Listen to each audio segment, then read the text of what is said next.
আজকে এই মহতী সভায় সকলকে আমার শুভেচ্ছা এবং আসসালামু আলাইকুম। আমি প্রথমে জানাই সকলকে আমার অন্তরের অন্তঃস্থল থেকে কৃতজ্ঞতা ও অভিনন্দন। কারণ কৃতজ্ঞতা কেন,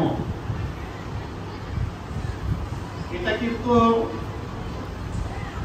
এখানে যারা পড়াশোনা করেন তাদের অধিকার।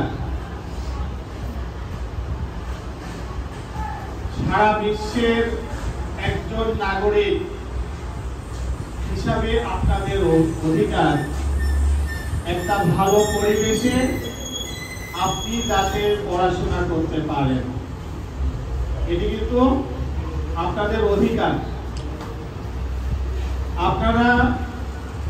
আমরা যে এই কাজটি করতে এসেছিলাম, এখানে যারা কর্তৃপক্ষ, ছাত্রছাত্রীবৃন্দ এবং এলাকাবাসী সবাই যদি আপনারা রাজি না হতেন তাহলে কিন্তু আমরা এই কাজটি করতে পারতাম না। সেজন্য আমি আপনাদের কাছে কৃতজ্ঞ।